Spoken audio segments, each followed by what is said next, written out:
بسم اللہ الرحمن الرحیم۔ السلام علیکم۔ آج 3 مئی بروز بدھ ہم بات کریں گے دو اہم ایشوز کے حوالے سے۔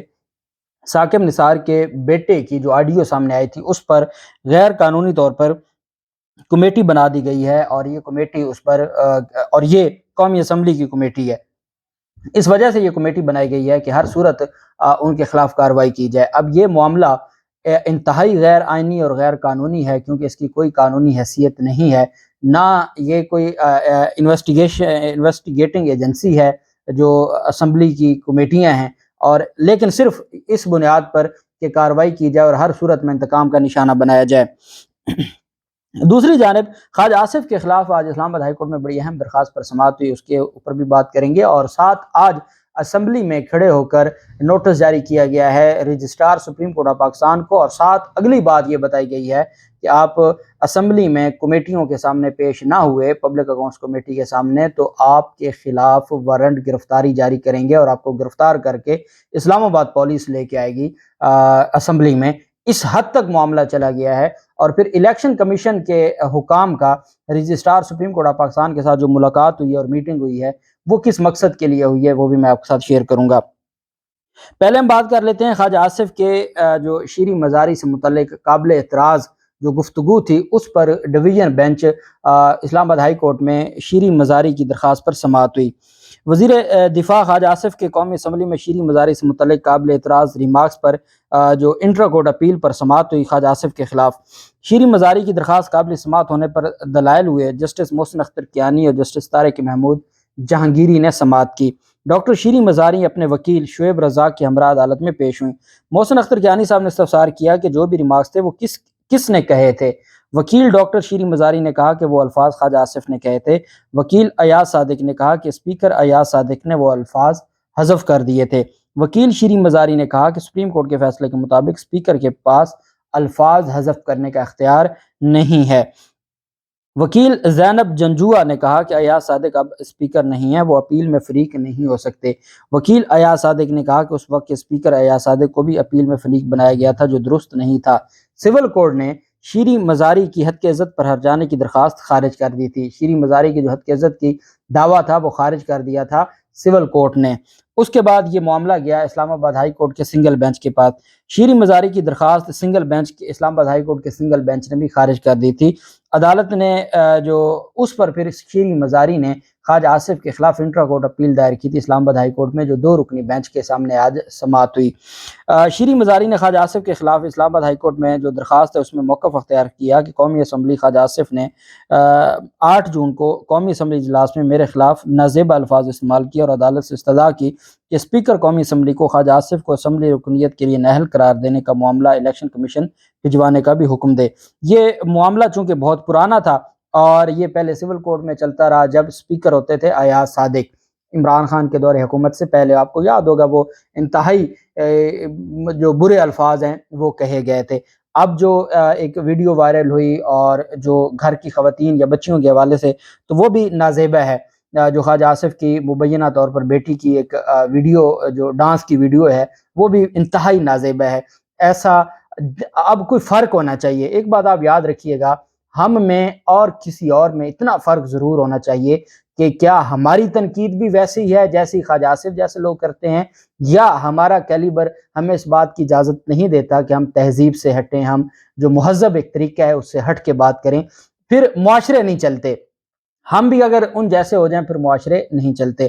شیریں مزاری کے خلاف بات ہوئی، وہ اپنے پراپر فورم پر اپنا مقدمہ لڑ رہی ہیں، لیکن اس کا یہ مطلب نہیں کہ الٹا ایک فیمیل کے خلاف جو سیاست میں نہیں ہیں اور ان کی اپنی نجی لائف ہے، وہ جو چاہیں ان کے پاس حق ہے وہ کریں، تو اس پر بھی اس طرح کی چیزیں شیئر کرنا یا پھیلانا میرے خیال میں یہ درست نہیں ہے، اور اس طرح کی چیزوں سے اوائڈ کرنا چاہیے۔ دوسری جانب جو درخواست جو معاملہ ہے ثاقب نثار کے بیٹے کی آڈیو لیک کا، اس پر خصوصی کمیٹی قائم کی گئی ہے قومی اسمبلی کی جانب سے۔ ایک ایم پی اے کا ٹکٹ ہولڈر ہے پاکستان تحریک انصاف کا ابو ذر، اور ان کے ساتھ گفتگو ہو رہی ہے۔ یہ ٹکٹ ہولڈر ہیں پی پی 137 سے، نجم ثاقب جو ثاقب نثار کا بیٹا ہے۔ اسپیکر قومی اسمبلی نے اب اندازہ لگائیں کہ اسپیکر راجہ پرویز اشرف خود کمیٹی بنا رہا ہے۔ اسپیکر قومی اسمبلی راجہ پرویز اشرف نے سابق چیف جسٹس ثاقب نثار کے بیٹے نجم ثاقب کی آڈیو لیک کی تحقیقات کے لیے خصوصی کمیٹی قائم کر دی۔ قومی اسمبلی سیکریٹریٹ نے کمیٹی کی تشکیل کا باضابطہ نوٹیفیکیشن جاری کر دیا۔ محمد اسلم بھوٹانی کمیٹی کے چیئرمین ہوں گے، جبکہ دیگر ارکان میں شاہدہ اختر علی، محمد ابو بکر، چودھری برجیس طاہر، شیخ روہیل اصغر، سید حسین طارق، ناز بلوچ، خالد حسین مگسی، وجیہہ قمر اور ڈاکٹر افضل خان ڈھانڈلہ، جو یہ پی ٹی آئی کے جو سابق لوٹے ہیں، ان کو بھی جو نام نہادہ پوزیشن ہے، ان ارکان کو بھی شامل کیا گیا۔ نوٹیفیکیشن کے مطابق یہ جو ہے جن کی جانب سے یہ بات کی گئی، اور اس کا مقصد صرف یہ تھا کہ بلیک میل کیا جائے اور ہراساں کیا جائے ثاقب نثار کے خاندان کو، کیونکہ نواز شریف اور مریم نواز باقاعدہ ان کے خلاف ایک کمپین کر رہے ہیں، تو اس بنیاد پر یہ کارروائی شروع کی گئی۔ نوٹیفیکیشن کے مطابق کمیٹی اپنی تحقیقات اور انکوائری کے سلسلے میں کسی بھی تحقیقاتی ادارے کی مدد کر سکے گی، اور کمیٹی اپنی جامع تحقیقات کر کے رپورٹ قومی اسمبلی میں پیش کرے گی۔ اور اس میں صرف یہ تھا کہ پی ٹی آئی کا انتخابی ٹکٹ دلانے کے بدلے 1,20,00,000 کا تقاضا کرتے ہوئے نظر آتے ہیں، وہ جو جوڑ کے لگائی گئی تھی for the sake of arguments. اگر ٹکٹ کے بدلے 1,20,00,000 لے بھی لیا ہے تو ٹکٹ ہے پی ٹی آئی کی۔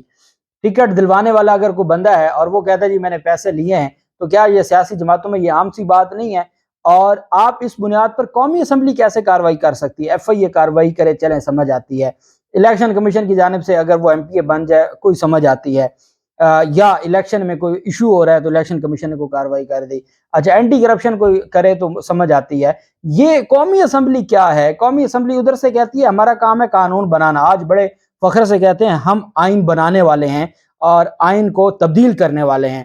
تو آپ آئین بنانے والے اور آئین تبدیل کرنے والے ہیں، آپ جیسے منہ نہیں تھے جنہوں نے آئین بنایا تھا، آئین بنانے والے کیلیبر کے لوگ تھے۔ دوسری بات، آپ نے اس میں ہمیشہ اپنے فائدے کے لیے ترمیم کی ہیں، کبھی عوام کے فائدے کے لیے یا ریاست کے فائدے کے لیے کوئی ترمیم نہیں کی۔ اب اس طرح کی جو تحقیقاتی کمیٹی ہے، آپ کا نوٹیفیکیشن ادھر جاری ہوا ہے، کل جائے گا جس ہائی کورٹ میں، پہلے بھی تو آپ نے چیئرمین جو سابق چیئرمین نیب جاوید اقبال کو طلب کرنا، آپ نے جو طیبہ گل ہراساں کیس تھا اس کے اوپر آپ نے جو ہیومن رائٹس کمیشن تھا اس سے جاوید اقبال کو ہٹانے کے لیے جو پبلک اکاؤنٹس کمیٹی کے جتنی بھی کارروائیاں تھیں وہ ساری تو معطل ہوئی پڑی ہیں، تو یہ نوٹیفیکیشن بھی اڑ جائے گا ہائی کورٹ سے، کسی بھی ہائی کورٹ سے یہ اڑ جائے گا، یہ آپ کی کیپیسٹی نہیں ہے۔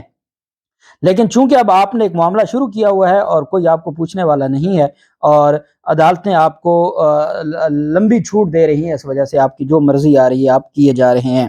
دوسری جانب سپریم کورٹ کا جو آڈٹ ہے اس پر پبلک اکاؤنٹس کمیٹی نے registrar supreme court of Pakistan کو طلب کر لیا ہے، اور یہ وہ رجسٹرار ہے جس کو پہلے انہوں نے کہا پوری کابینہ کا اجلاس ہوا اور انہوں نے ہٹا دیا تھا عہدے سے۔ اب ان کی اوقات اتنی ہے کہ سپریم کورٹ کا کوئی حکم نہیں آیا اس کے اوپر، رجسٹرار کے حوالے سے زبانی کلام میں یہی سنا کہ چیف جسٹس نے رجسٹرار کو کہا کہ آپ اپنا کام جاری رکھیں، کوئی آرڈر نہیں ہوا، کوئی ریٹن کچھ بھی نہیں آیا۔ ان کی اوقات یہ ہے کہ کابینہ کیا فیصلہ ہے، پھر یہ اس کو کمیٹیوں میں لے گئے اور اس کا فیصلہ ہے، فی الفور عہدہ چھوڑنے کا کہا گیا رجسٹرار کا، وہ اپنے عہدے پر بیٹھا ہے۔ اب یہ رجسٹرار کے خلاف تو کچھ کر نہیں سکتے، اب انہوں نے سپریم کورٹ آف پاکستان کا جو آڈٹ ہے اس پر ایک نیا تماشا شروع کر دیا جس میں سے کچھ نہیں نکلنا۔ سپریم کورٹ کے 2010-11 سے 2020-21 تک کے آڈٹ کا نوٹس جاری کیا گیا ہے۔ رجسٹرار سپریم کورٹ کو 16 مئی کو ذاتی حیثیت میں طلب کیا گیا ہے۔ نور عالم خان جو پاکستان تحریک انصاف جن کو لوٹا کہتی ہے، نور عالم خان جو اس وقت پبلک اکاؤنٹس کمیٹی کے چیئرمین ہیں، انہوں نے یہ جاری کیا نوٹیفیکیشن۔ نور عالم خان نے آڈیٹر جنرل، صدر، وزیر اعظم، چیف جسٹس، وفاقی وزراء، ارکان پارلیمنٹ کی تنخواہوں اور مراعات کا تقابلی جائزہ پیش کرنے کا بھی کہا ہے۔ کمیٹی کے رکن ملک مختار نے کہا کہ اس پر تو سٹے ہو جائے گا، چیئرمین پی اے سی نے کہا کہ اگر سٹے آیا تو میں دوبارہ طلب کروں گا۔ یہ کہا گیا کہ جو آپ نوٹس جاری کر رہے ہیں رجسٹرار سپریم کورٹ کو، تو اس کے اوپر تو سٹے آرڈر آ جائے گا، تو کہتے ہیں جی سٹے آرڈر آ جائے گا تو میں اس کو بھی دیکھ لوں گا، سٹے آرڈر کو بھی ہم دیکھ لیں گے۔ اور ساتھ ان کی جانب سے کہا گیا کہ اگر 16 مئی کو پیش نہیں ہوں گے رجسٹرار سپریم کورٹ تو پھر میں اس پر وارنٹ گرفتاری جاری کروں گا۔ یہ کون کہہ رہا ہے؟ یہ پبلک اکاؤنٹس کمیٹی کا چیئرمین کہہ رہا ہے۔ جب معاملہ اس حد تک چلا جائے، کوئی اس حد تک ذاتیات پہ آ جائے، صرف اس وجہ سے کہ وہ رجسٹرار کا قصور یہ ہے کہ وہ چیف جسٹس عمر عطا بندیال صاحب کے ساتھ کھڑے ہیں، اس بنیاد پر ان کے خلاف یہ ساری کارروائیاں ہیں۔ جبکہ دوسری جانب الیکشن کمیشن حکام کی ملاقات ہوئی ہے رجسٹرار سپریم کورٹ آفس میں، اور ان سے ملاقات میں انہوں نے یہ گزارش کی ہے کہ ہمارا جو کیس ہے اسی ہفتے کل پرسوں کے لیے سماعت کے لیے مقرر کیا جائے۔ جو نظر ثانی کی درخواست ہے وہ سماعت کے لیے مقرر کی جائے، چونکہ 14 مئی بہت قریب آ گئی ہے، سپریم کورٹ کا فیصلہ برقرار ہے۔ جب تک سپریم کورٹ کا فیصلہ ختم نہیں ہوتا 4 اپریل کا، ہمارے اوپر تلوار لٹکتی رہے گی، تو ہم چاہتے ہیں کہ ہم اس کو سسپینڈ کروائیں۔ اس وجہ سے آپ فی الفور یہ ہر حال میں درخواست جو ہمارا درخواست ہے نظر ثانی کی، اس کو فکس کریں، سماعت کے لیے مقرر کریں۔ اب اس وقت سپریم کورٹ میں 2 معاملات آ گئے۔ پی ٹی آئی کی درخواست ہے کہ 14 مئی کے فیصلے 4 اپریل کے فیصلے پر جو 14 مئی کے انتخابات کا ہے اس پر امپلیمنٹ اس کو کروائیں۔ سپریم کورٹ کو کہا جا رہا ہے عمل درآمد فی الفور من و عن کروائیں، ایک پی ٹی آئی کی درخواست ہے۔ اب آگی الیکشن کمیشن کی نظر ثانی کی درخواست کہ 4 اپریل کے فیصلے کو کالعدم قرار دیا جائے اور 14 مئی کی تاریخ واپس لی جائے۔ اس وقت اور ایک معاملہ تھا انتخابات ایک ساتھ ہونے کا، وہ تو ویسے ہی مذاکرات ختم ہوئے، ناکام ہوئے، تو وہ معاملہ تو وہاں پہ پڑا ہے، اس کو سپریم کورٹ آف پاکستان کو چھیڑنے کی ضرورت نہیں ہے۔